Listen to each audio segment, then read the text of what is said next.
Okay, let's start with chapter 5, that is arithmetic progression. This is my first class of arithmetic progression.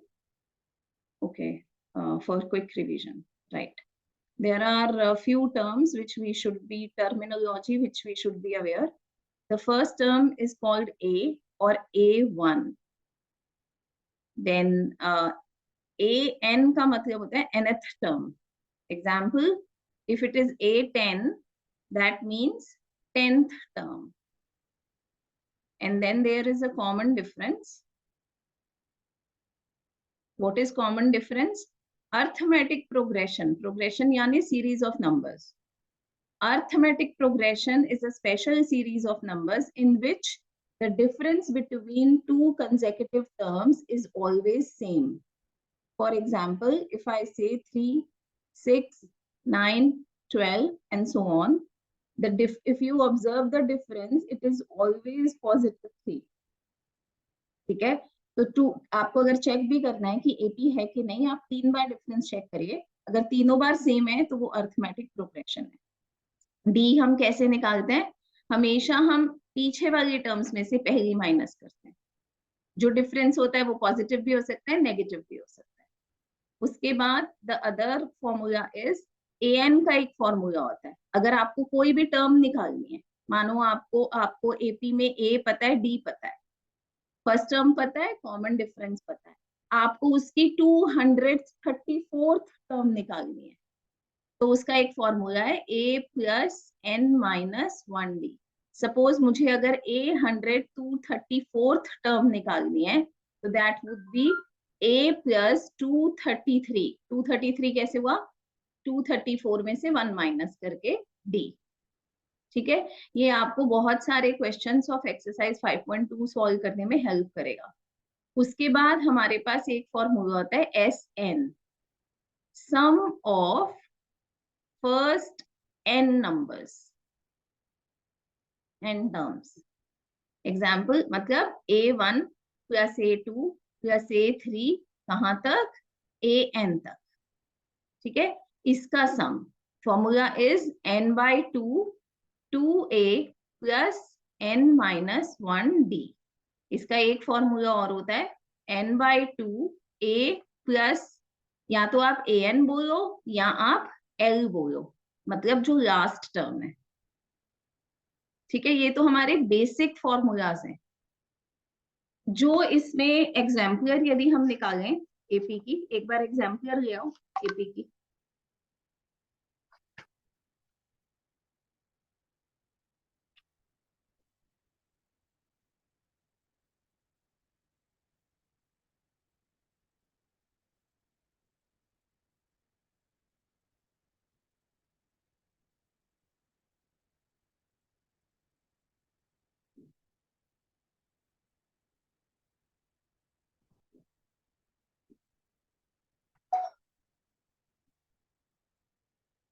एक minute.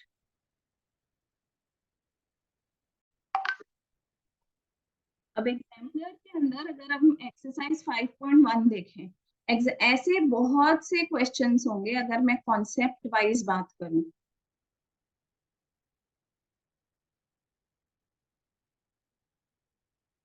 आप question number 1 यदि देखो, बहुत easy है. D दिया हुआ है, एन दिया हुआ है, ए एन दिया हुआ है और ए मिसिंग है. तो ये बहुत इजी है. आपको ए एन का फॉर्मूला लगाना है और आंसर आ जाएगा. Similarly question number 2, A N ढूंढना है. ए पता है, अगर आपको ए पता है, डी पता है, एन पता है, तो आप ए एन ढूंढ सकते हो. आप इस फॉर्मूला को अगर ए एन वाले ध्यान से देखो, इसमें 4 वेरिएबल की बात हो रही है. डी एन ए एन, 4 में से 3 पता है, तो कोई सा भी चौथा आपका निकल ही आएगा. ठीक है, क्वेश्चन नंबर 4th में आपको एक लिस्ट दी हुई है और आपको चेक करना है कि वो एपी है कि नहीं. हमेशा ध्यान रखना, ऐसे मत चेक करना -10 -6. अगर ऐसे डी मत ढूंढना. डी का मतलब होता है डी का मतलब होता है ये चेंज ओवर कितना है। -10 से अगर आप -6 पे गए हो तो +4 का चेंज ओवर है। बेसिकली ये ऐसे है। डी हमेशा ध्यान से कैलकुलेट करना, जल्दबाजी में गलत मत कर देना। चौथा question, 11th term of the AP. 11th term का सिंबल क्या होगा? एनीवन? A+10। A11 है ना। A11 माने A+10D। आपको A पता है -5, आप D पता है, आप माइनस करके निकाल सकते हो, तो उससे वो आ जाएगा। मैं बस इतना बताना चाह रही थी, एक कॉन्सेप्ट है, अक्सर उसके ना बोर्ड में क्वेश्चन जरूर आते हैं। I will go concept bye concept, ठीक है। एक ये वाला page number 50, page number 50 sample question है ना उसमें 1। पेज नंबर 50 सैंपल क्वेश्चन है ना उसमें 1। आपको गिवन है इफ द नंबर्स, 3 नंबर्स दे रखे हैं and they are saying if the numbers are in AP find the value of n। ऐसा क्वेश्चन बहुत आता है। आपको फर्स्ट टर्म, आप उनको फर्स्ट 3 टर्म से ज्यूम कर सकते हो। तो आपका a1 है n-2, आपका a2 है 4n-1 और आपका a3 है 5n+2। और वो कह रहे हैं ये नंबर्स एपी में है। अगर ये नंबर एपी में है तो इनका डी सेम होगा, ठीक है। और डी कैसे निकलता है? A2 - A1 and A3 - A2, ये दोनों ही डी है। 2 बार आप डी निकालोगे, जैसे मैं एक निकाल रही हूँ फिर दूसरा आप निकालोगे एंड देन आप उनको इक्वेट करोगे। A2 - A1, जब भी आपका नंबर जो है वो ऐसे कॉम्प्लिकेट, मतलब सिंगल टर्म नहीं है, ऑलवेज यूज ब्रैकेट्स, वरना आप माइनस के साइन की गलती कर दोगे, ठीक है। So the answer is 3n+1। ऐसे ही आप ये वाला डी निकालो और फिर जो 2 आंसर आपके आए, एक ये और एक दूसरा, उनको इक्वेट करो, n का आंसर आ जाएगा। इतना करो।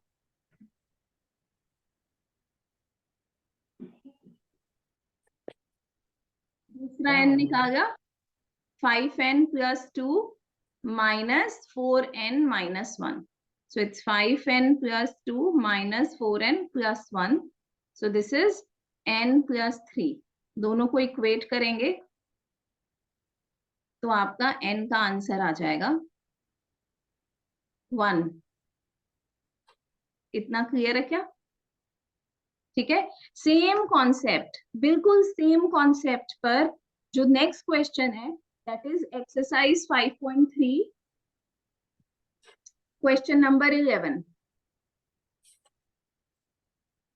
बहुत अच्छा क्वेश्चन है, बहुत बार आता है, ठीक है। सेम कॉन्सेप्ट पे क्वेश्चन है। मैं यहाँ अगर उसको सॉल्व करूं तो उसके अंदर जो फर्स्ट टर्म है, बस टर्म्स थोड़ी कॉम्प्लिकेट हो गई हैं। फर्स्ट टर्म ये है, सेकंड टर्म है ये, और थर्ड टर्म है ये। बहुत बार आता है ये क्वेश्चन, बहुत बार। इसको करो, इसको करो एंड देन मैं 2 मिनट बाद डिस्कस करूंगी, ठीक है। हो सकता है इसमें क्वाड्रेटिक इक्वेशन बन जाए और फिर आपको उसको मिडिल टर्म से सॉल्व करना होगा। आदित्य, मैंने करने को बोला बच्चे। तो भाई आदित्य का तो 0 आ रहा है, एक बार चेक कर लेते हैं। आदित्य, मुझे इसका 1 सेकेंड। ओके, इसमें से A1 वाले माइनस कर दें तो साइन उल्टे हो जाएंगे। -k² -4k -8। आदित्य आंसर बता इसका फटाफट जल्दी से, क्या लिखा है? A² - k-2। k² - k-2, ये तो बिल्कुल सही है। नेक्स्ट देखते हैं, इसमें से A2 माइनस करना है। अंजलि बता बच्चे क्या लिखा है? आवाज कम आ रही है तेरी अंजलि। k² + k-2। चलो मैं, कोई बात नहीं अंजलि, इट्स ओके। यही आ रहा है क्या? 0 ही आ रहा लग रहा है मुझे भी। यस।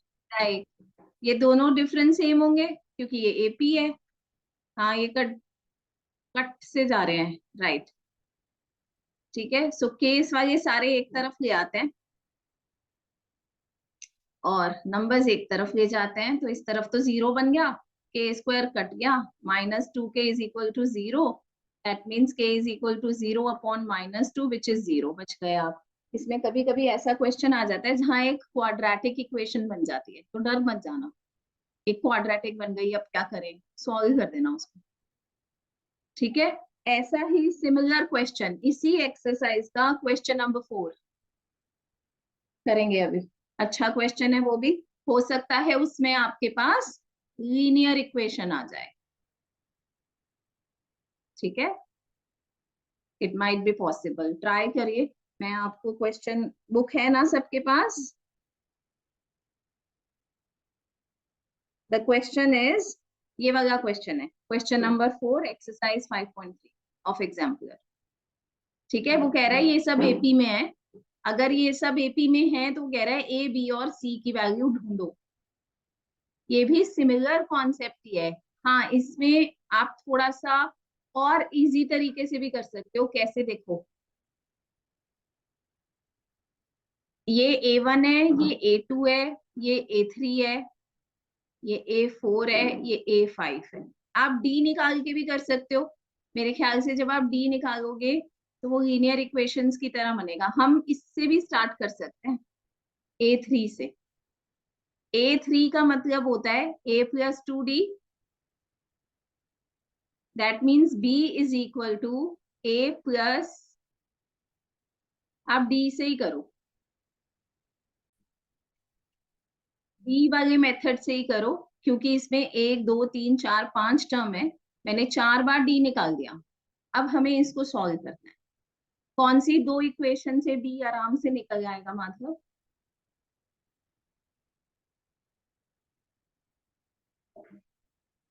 मैम कौन मैम सी बी दो? निकालना है। हम, आपको A B C निकालना है, आपने 4 बार D निकाला, अब कौन सी इक्वेशंस को इक्वेट करूं जिससे कुछ आ जाए, चाहे A, सेकंड और थर्ड, सेकंड और हाँ, थर्ड। ये सेकेंड वाली और थर्ड वाली, इन दोनों को इक्वेट करेंगे तो b minus 7 is equal to 23 minus B. तो अगर आप इसको सॉल्व करोगे तो आपके पास b का आंसर आ जाएगा विच इज 15, 15। राइट अनेक? अब आपके पास b आया है 15, अब मुझे आप ये बताओ आप और कैसे सॉल्व करोगे, ये तो b आया है, अब a और c पे कैसे पहुंचोगे, a कैसे निकालोगे? मैम पहले कॉमन डिफरेंस निकाल लेंगे, A3 को A2 से माइनस करके।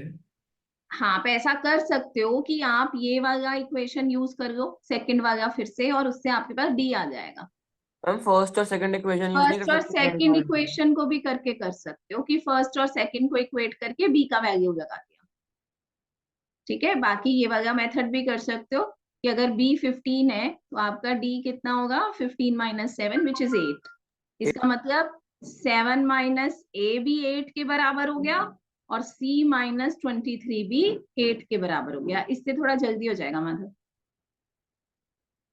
ठीक है। सो a का वैल्यू आ जाएगा आपका -1 और यहां से c का वैल्यू आ जाएगा आपका 31, क्लियर है?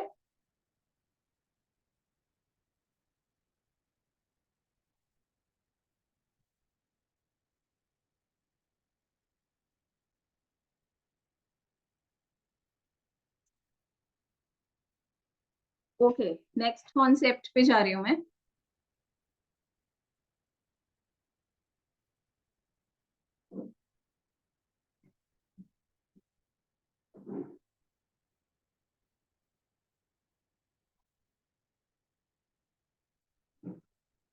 अगर मैं नेक्स्ट कॉन्सेप्ट की बात करूं,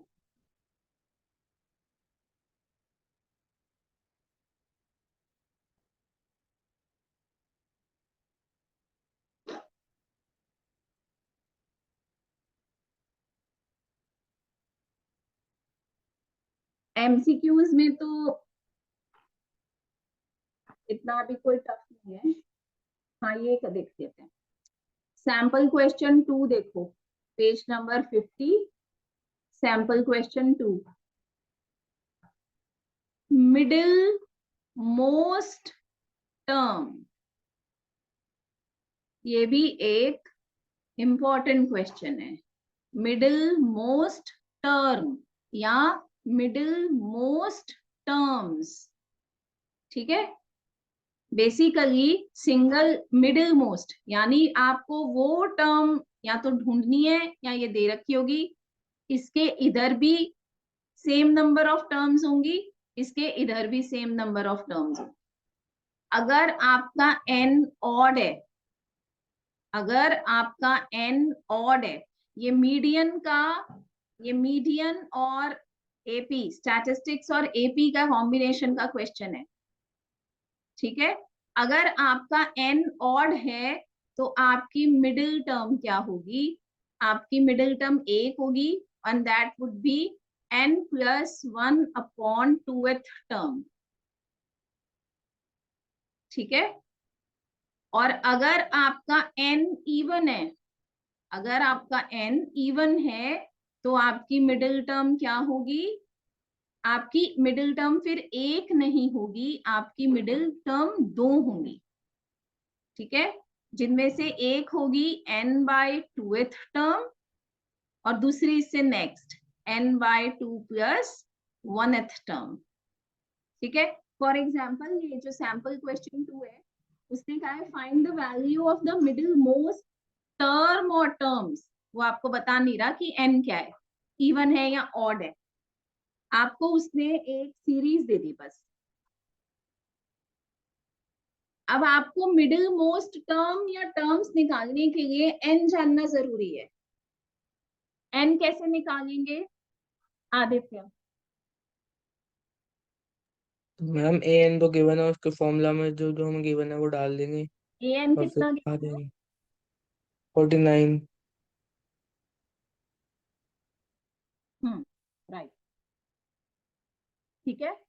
a हो गया -11, d आप निकाल सकते हो a2 में से a1 माइनस करके, और हमेशा हम लास्ट टर्म को, हमें अगर ये ढूंढना है कि कितनी टर्म्स है तो हम लास्ट टर्म को an करके n निकालते हैं। निकालना जरा n क्या है, इवन है ऑर्डर, बताओ मुझे निकाल के।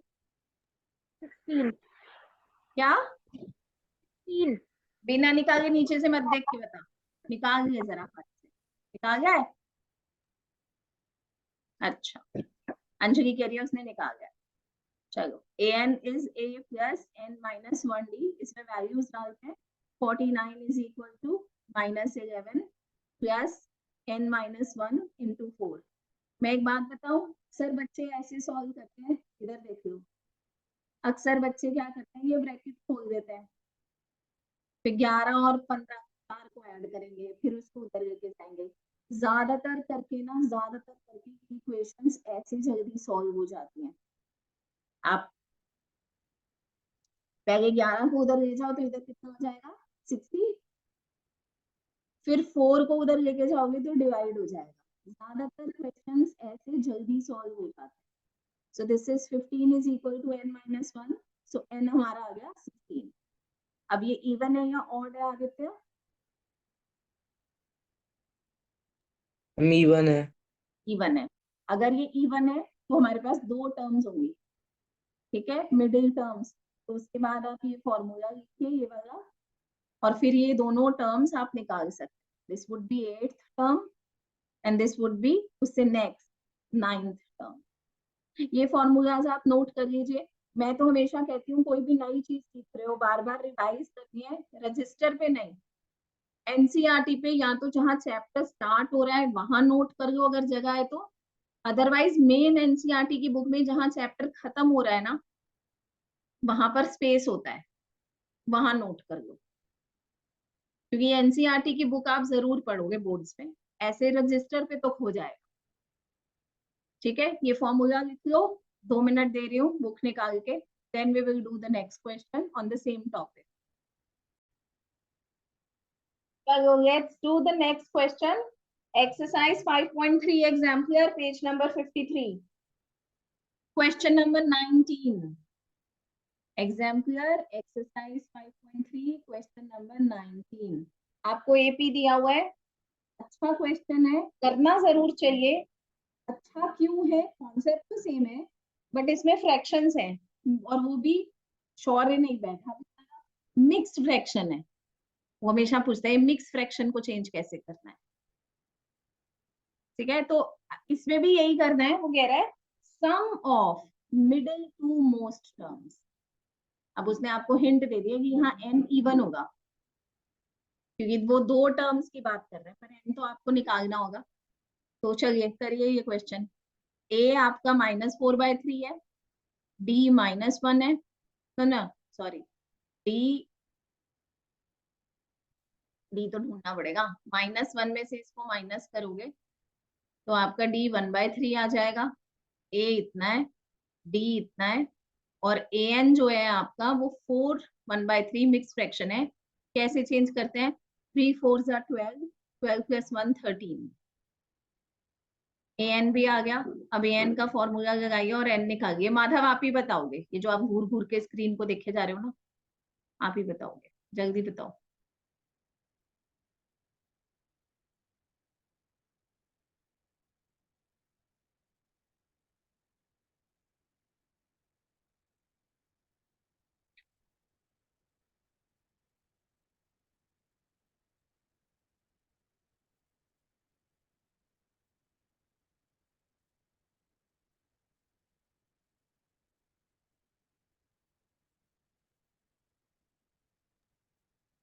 मैम 18। यस, तो आपका n आ गया 18। अब मिडिल टू मोस्ट टर्म्स की बात करते हैं। n is 18 which is even, so the middle terms are 2, n/2th term, so 18/2th यानी 9th टर्म। अब आपको 9th टर्म निकालनी है। अनेक 9th टर्म कैसे निकालेगा? मैम फॉर्मूले में लगा के a + 8d। Yes, a + 8d, 9th term यानी a + 8d। So -4/3 + 8 times 1/3. What is the answer? 4/3। आपकी आवाज बेटा कम आती है। 20/3 है, 20/3 4/3 है, 4/3। अच्छा 8/3 है ना सच, हाँ 4/3 multiply. Then 10th term 5/3। a + 9d, so -4/3 + 9/3 which is 5/3। आपको इन दोनों का सम निकालना है, ऐड कर दीजिए। 4/3 + 5/3, that would be 9/3, and the answer would be 3। Sum of two, ये आधा नंबर मत गवाना please, middle most terms is equal to 3। Please ये हाफ मार्क मत यूज करना। क्या हुआ माधव, एनी कंफ्यूजन? नहीं नहीं, मैं देख रहा था आगे। ठीक है, कोई डाउट तो नहीं है किसी को इसमें? Okay, on the same concept, on the same concept, let's do question number 29, same exercise।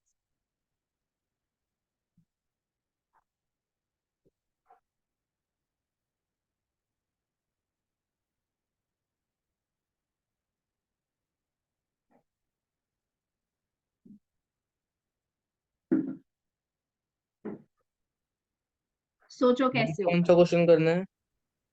Question number same exercise, question number 29। Aditya क्या गिवन है बेटा? हम आपकी आवाज सही से नहीं आ रही मुझे। सबको दिक्कत आ रही है क्या साउंड में? वो कभी कभार हल्का ऊपर नीचे हो रही है आवाज, बाकी तो ठीक है।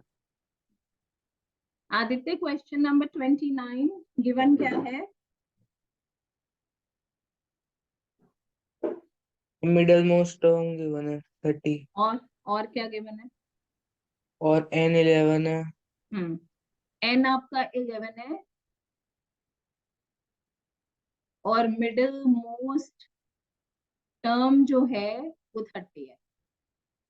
सोचो जरा कैसे करेंगे। आदित्य ने जितना बताया वो बिल्कुल सही है। उसने कहा हम मिडिल टर्म, एन हमारा ऑड है, हमें और तो कुछ गिवन नहीं है, तो हम मिडिल टर्म का फॉर्मूला लगाते हैं। ऑड में क्या होता है, 30 is equal to n plus 1 upon 2th term. तो n की जगह 11 लगाएंगे, तुम्हारे पास क्या आएगा, 11 प्लस 1 यानी 12। तो कौन सा टर्म बन गया, 6th term. Now 6th term is 30। 6th term को हम कैसे लिख सकते हैं, a plus 5d, this is 30। Get this be the equation 1। जो हमको इंफॉर्मेशन गिवन थी उससे हम यहाँ तक ही पहुंच पाए कि a प्लस 5d जो है वो 30 है, और हमको निकालना क्या है अनेक, सम ऑफ ऑल 11 टर्म्स। तो क्या सिंबल होगा उसका, मैम S11। हाँ माधव। मैम फॉर्मूला लगा दो एस एन का, तो 2a plus n minus 1d, तो 2a प्लस 10d, और ये 5d हमें दे रखा है तो उसका डबल हो जाएगा। हाँ, अब करके देखते हैं। S11 हमको निकालना है, तो ये क्या बनेगा, 11 अपॉन 2, 2a प्लस 11 में से 1 गए 10d, इसमें से हम 2 कॉमन ले सकते हैं, राइट। सो 2 हमने इसमें से बाहर ले लिया, तो अंदर क्या बन गया, a प्लस 5d, 2 से 2 कट गया, यानी 11 इंटू, और a प्लस 5d की वैल्यू कितनी थी, 30। So the answer is 330। This is also a good question. बहुत से स्टूडेंट्स यहाँ पे अटक जाते हैं कि भाई अब करें क्या, बस एक स्टेप और चलना था, SN निकालना है, चलो फॉर्मूला लगाते हैं, देखते हैं क्या बनता है। So this is the answer. ठीक है, the sum of the 11 terms, box में आंसर जरूर लिखना please. The sum of first 11 terms is 330। Complete कर लो, फिर आगे बढ़ते हूँ। ओके, अब नेक्स्ट टॉपिक। इसमें एनसीईआरटी में भी क्वेश्चन है, एग्जाम्पलर में भी 2 क्वेश्चन है। पहले एग्जाम्पलर से ही कर देते हैं। पेज नंबर 46 MCQ वाली एक्सरसाइज है। क्वेश्चन नंबर 11, एक्सरसाइज 5.1 है, एनसी एग्जाम्पलर की।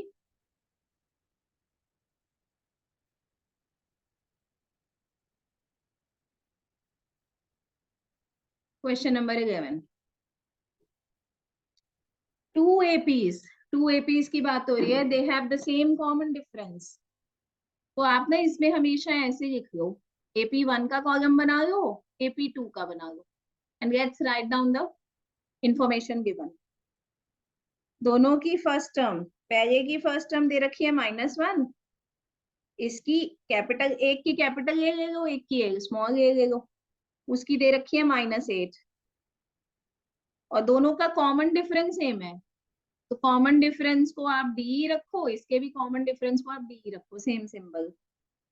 और आपको उसने निकालने को बोला है the difference between their 4th term. तो आप एक काम करो, दोनों की 4th टर्म निकाल लो और फिर माइनस कर देंगे। इसकी 4th टर्म क्या होगी, an का फॉर्मूला जरूर लिख देना, आधा नंबर है उसका। 2D। MCQ में कोई फर्क नहीं पड़ता, ठीक है, पर अगर ये नॉर्मल क्वेश्चन है तो फॉर्मूला जरूर लिखना। A4 यानी a plus 3d, so this would be -1 plus 3d, और जब आप इसकी A4th निकालोगे तो वो होगा -8 प्लस 3d। अब इनका डिफरेंस, तो इस वाले में से ये AP फर्स्ट है, फर्स्ट में से सेकंड को माइनस करो, A4 में से A4 माइनस करो, and then you will get the answer. This, इसमें से ये माइनस होगा तो इसके साइन चेंज हो जाएंगे, ये कट गया, मेरा आंसर तो 7 आ रहा है। अंजलि पता नहीं बीच में क्या बोल रही थी, कुछ नहीं, ओके ठीक है, understood, clear, Aditya clear, okay. ऐसे ही एक क्वेश्चन और है, पहले एग्जाम्पल का कर लेते हैं, फिर उसके बाद एनसीईआरटी का ये वाला क्वेश्चन कर लेंगे। ओके, एक्सरसाइज, नहीं नहीं, ये वाला तो आप छोड़ सकते हो, रुको रुको, 2 APs का, और नहीं, और नहीं है इसमें, अब एनसीईआरटी का क्वेश्चन देख लो, एक्सरसाइज 5.2 का क्वेश्चन है। एनसीईआरटी का एक्सरसाइज 5.2 का क्वेश्चन है।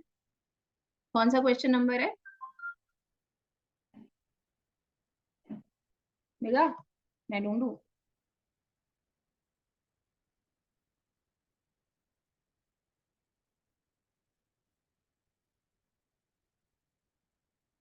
क्वेश्चन 12।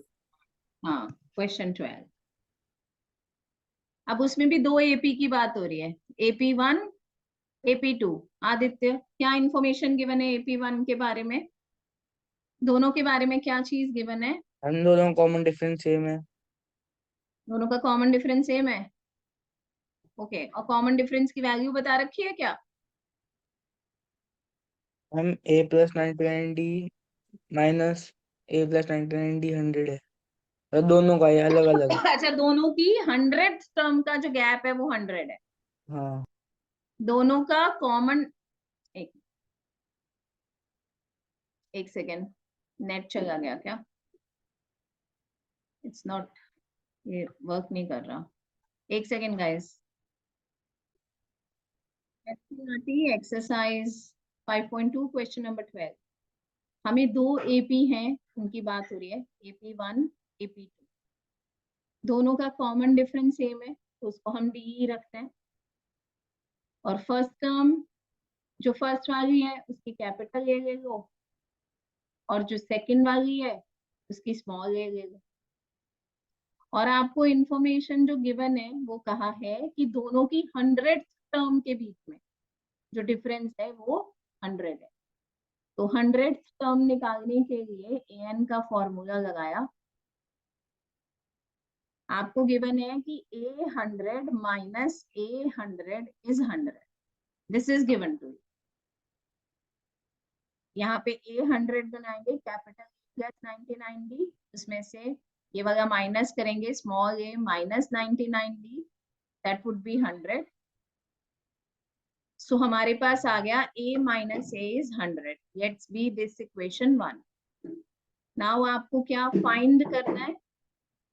उनकी 1000th टर्म के बीच का gap.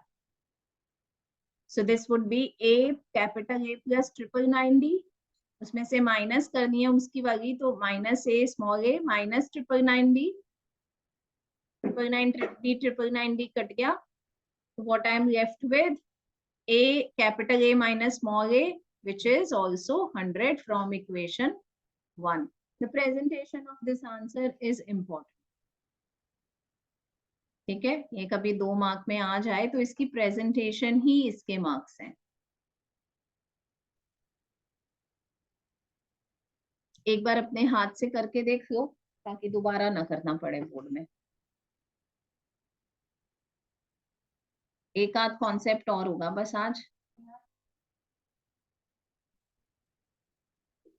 Okay, the next concept, dash term from the end।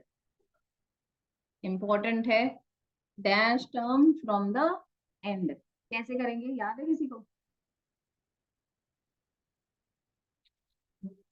इसमें AP AP उल्टा कर देते हैं। अंजलि, आप भी कुछ बोल रहे थे, बोलो। इसका तो सुन लिया बेटा मैंने। AP रिवर्स करके। हाँ, that is the easy way out। जैसे एग्जाम्पलर पेज नंबर 46, MCQ है।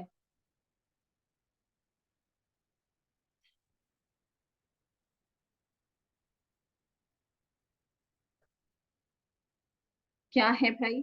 The fourth term from the end.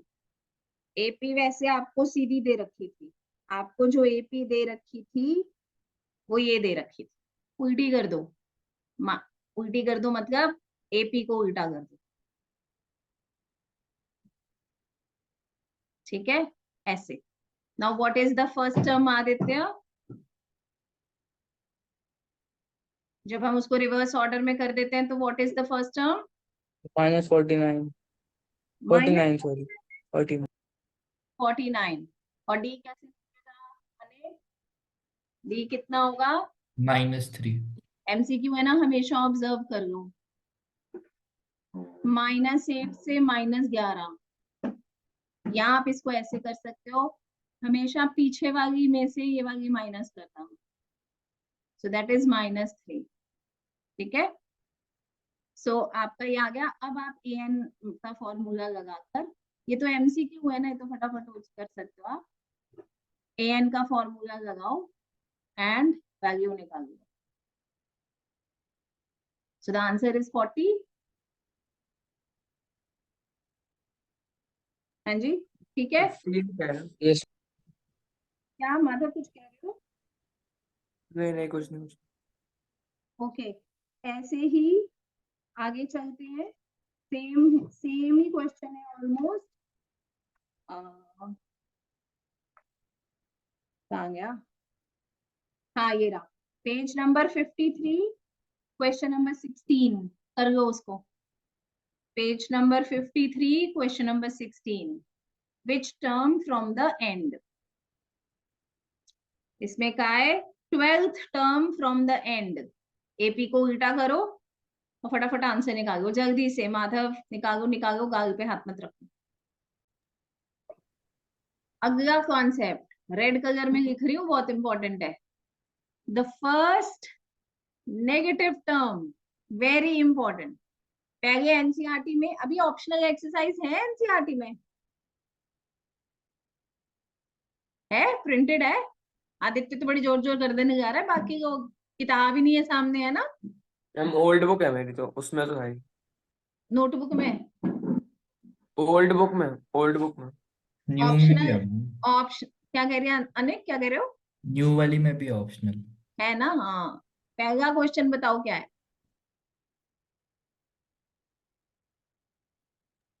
हमें which term of the AP 121 117 As its first 113 term. बेटा is its 120, first negative term? 121 117, तीसरा क्या था? 113। हाँ, ये आपको एपी गिवन है और आपको फर्स्ट नेगेटिव टर्म ढूंढना है। बहुत इंपॉर्टेंट क्वेश्चन है, बहुत आता है, 2 मार्कर में आ सकता है, एमसीक्यू में आ सकता है ये कॉन्सेप्ट। ऑप्शनल सोच के बच्चे कहते हैं छोड़ो क्या करना है, लेकिन ये आता है। It's an important question. कैसे करेंगे, किसी को आता है? माधव? हाँ मैम, बत, आता है। बता रहा था, हाँ बताओ। ये जो नीचे हिंट दे रखा है वो समझा देता हूँ। जैसे हाँ, ए एन। माधव मुझे हिंट थोड़ा ना समझना है, हिंट के बिना आपको आता है? हाँ आता है बताओ क्या आपके पास ये क्वेश्चन आता है, आप क्या करते मैम। सबसे पहले तो ए निकालता, डी हैं? इज निकालता। 121, डी आ जाएगा उसके बाद 117। हमें फर्स्ट नेगेटिव टर्म निकालनी है, मतलब वो 0 से कम होनी चाहिए। हाँ तो ए एन इक्वल में नहीं जाएगा, ए एन स्मॉलर देन 0 जाएगा। हाँ, पहले आप an निकाल लो इनको हाँ यूज करते हुए, जो कि n की टर्म्स में आएगा।